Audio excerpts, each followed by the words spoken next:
3 or 4 disappearances of young girls, and there was sort of a feeling of hysteria almost in the communities. He enjoyed killing these girls and mutilating the bodies. This was thrilled at it. We had a vicious killer out there somewhere. We realized that we were dealing with probably a serial killer. It was a slow Saturday night, and they hated us out.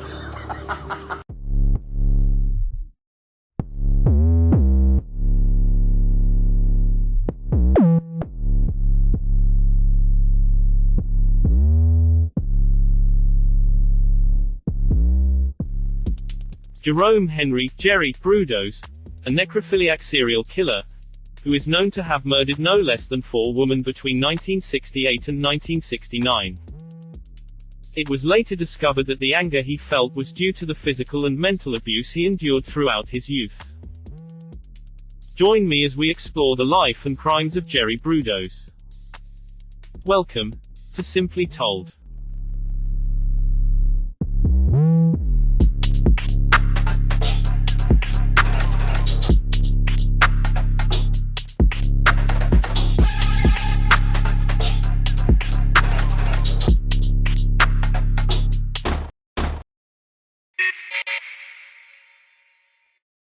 Jerry was born on the 31st of January 1939, in Webster, South Dakota.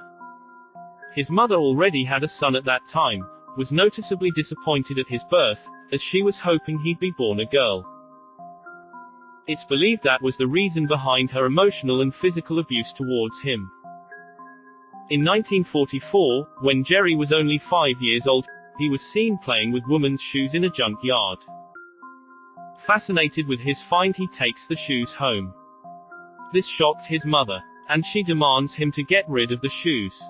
But instead, he decides to hide the shoes from her, which she later finds and burns. This could have been the moment everything changed for Jerry, where his sadistic shoe fetish was born, because later, and without his mother's knowledge, he secretly gathers his own collection of shoes. One of his offenses was attempting to steal his school teacher's shoes. Even later as a teen, he'd go around knocking women down to the ground, simply to steal their shoes. Anyway, it was obvious he had a fetish nonetheless. But it wasn't long until he ventures into ladies' underwear. As a youngster, his family moved around a lot, placing him next to different neighbors each time, giving him opportunity to steal different undies from their wash line. This sort of behavior eventually lands him in various psychotherapy and psychiatric hospitals throughout his teen years. Then at the age of 17, Jerry ups his game and abducts a young girl, forcing her to perform specific sexual acts on him. That behavior wasn't helping either, landing him in the psychiatric ward of Oregon State Hospital, where he spends less than a year housed at that facility. It was there where Jerry's secrets were revealed. Doctors are made aware of his collection of women's clothing, and his dark fantasies of putting girls that he'd kidnapped into fridges, so that he could rearrange their bodies later in various sexual positions. And where it's discovered that Jerry's sexual fantasies was fueled through his hatred for his mother. But in the end, these doctors never saw him as a threat, and released him back into society, explaining that he'd simply needed to mature a bit more.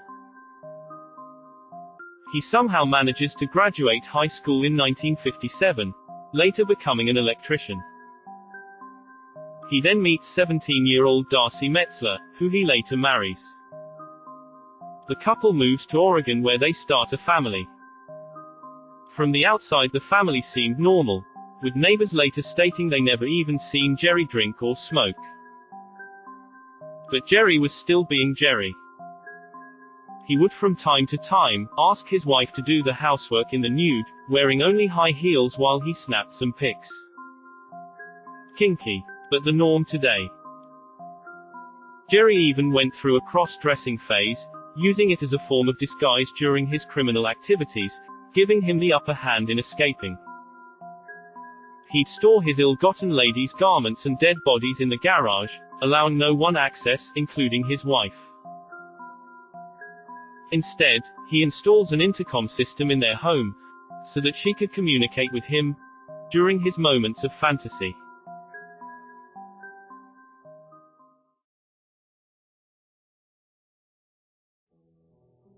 On the 26th of January 1968, a 19-year-old Linda Slauson, an encyclopedia saleswoman, was out on her rounds, going door to door. Unfortunately for her, she finds herself standing at the door of the Brudos residence. Jerry answers and invites the young girl in, leading her to the basement. Once in the room, Jerry grabs a wooden pole and whacks it across her head. She drops to the ground, but she's still alive. He finally strangles her to death. He then heads back upstairs and hands his wife some cash, and tells her to take the kids for some takeout. He returns and proceeds dressing her in different garments, arranging her body in different provocative positions. When he was done with her, he grabs a saw and decides to remove one of her feet. He keeps the foot in the fridge, later using it as a model for his now large collection of shoes, and dumps her into the Willamette River. On the 26th of November 1968, 23-year-old Jan Susan Whitney was traveling down Interstate 5, near Salem, when she suddenly begins to lose power, finally bringing her to a stop on the side of the road. Jerry spots her and pulls over to assist. He eventually offers her a ride to his place where she was free to use the phone and call the breakdown service. After pulling up at his place, Jerry jumps out, leaving her in the car as he heads inside. He returns shortly afterwards and jumps in the back seat, and with a leather strap he begins to strangle her. He wedges the straps in the door, choking her. And while the girl was slowly dying, Jerry proceeds to rape her. She was dead by the time he finished. He then suspends her body from the pulley system in his garage, making it easier for him to dress her up in various garments, taking pictures as he went along. He kept her body for approximately 5 days, repeatedly raping her corpse. Jerry decides to cut her breast off. With a little arts and crafts know-how, he makes a resin mold, which he later uses as a paperweight. He ties her to a railroad iron, and dumps her body, along with Linda's now rotting foot, into the Willamette River. On the 27th of March 1969, 18-year-old Karen Sprinker was abducted outside a department store. After grabbing the girl, he drives her to his garage. He gets her to try on various garments, instructing her to pose in suggestive positions, while he snapped some pictures. Followed with Jerry raping the girl. When they were done, Jerry grabs the pulley system and wraps it around her neck. He elevates her to the point her toes barely touches the ground. He leaves her there and heads back inside. After enjoying a meal, with some TV afterwards, he heads back, and finds the girl dead. He keeps her around for a while, occasionally raping the corpse from time to time. He removes her breast as a souvenir, making a plastic mold of it later. When he was done with her, he ties her to an engine block, and throws her into the Willamette River. Then on the 23rd of April 1969, he abducts 22-year-old Linda Saley from a mall parking lot. He drives her to his garage where he rapes her, before strangling her to death. Afterwards she's tied to a car's transmission, and thrown into the Willamette River.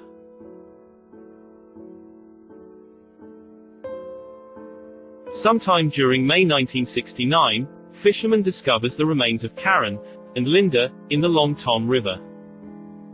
The investigation led detectives to question students attending the local universities. A female student points to Jerry Brudos as a person of interest. According to the student, Jerry was constantly hounding her to go out on a date with him. He was arrested shortly afterwards.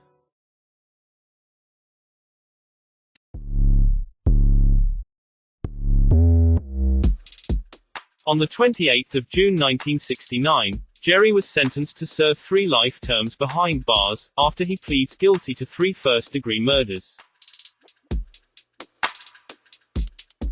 Even though Jerry confesses to Slauson's murder, he was never tried, or even convicted for the crime. Unlike the others, she was the one victim he never took photographic evidence of. Except for her foot.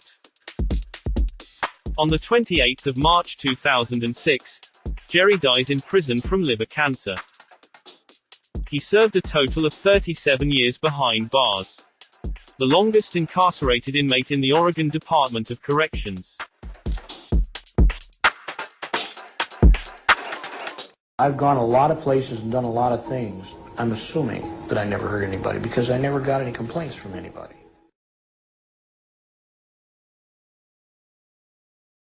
Hope you enjoyed this week's content contribution. If yes, then please feel free to show just how much with a like, share, subscribe. Any of those gestures would really help grow the channel. Thanks for watching. See you in the next episode of Simply Told.